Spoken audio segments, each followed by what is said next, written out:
ইতালির ভেনিসের কাছেই অবস্থিত এক অপরূপ সুন্দর দ্বীপ পোভেগ্লিয়া। চারপাশে নীল জলরাশি, সবুজ গাছগাছালি ও ইতিহাস ঘেরা নির্মূল প্রাকৃতিক পরিবেশে পরিপূর্ণ দ্বীপটি যেন এক স্বর্গীয় প্রহেলিকা। কিন্তু সেই সৌন্দর্যের আড়ালে লুকিয়ে আছে ভয়ঙ্কর এক অতীত। দ্বীপটি একসময় বিউবেনিক প্লেগ আক্রান্তদের জন্য কোয়ারেন্টাইন এলাকা ছিল। 18 শতকে এখানে হাজার হাজার মানুষকে চিকিৎসা ও বিচ্ছিন্ন অবস্থায় রাখা হতো। মারা যাওয়া বহু রোগীকে গণকবরে সমাহিত করা হয়। ইতিহাসবিদদের মতে প্রায় 1,60,000 মৃতদেহ এখানে শায়িত করা হয়। পরবর্তীতে দ্বীপটিতে মানসিক হাসপাতাল স্থাপন করা হয়।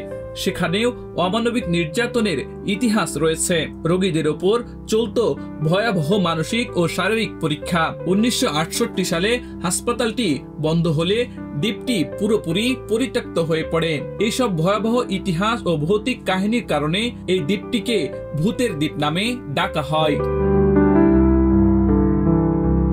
তবে নতুনভাবে এই দ্বীপের পরিচয় গড়ে তুলতে এগিয়ে এসেছে স্থানীয় বাসিন্দাদের সংগঠন পোভেগ্লিয়া পার টুট্টি। সরকারের কাছে 99 বছরের জন্য লিজে তারা দ্বীপটির দায়িত্ব নিচ্ছে। এটি পরিণত হবে শুধু স্থানীয় বাসিন্দাদের জন্য উন্মুক্ত এক নগর পার্কে।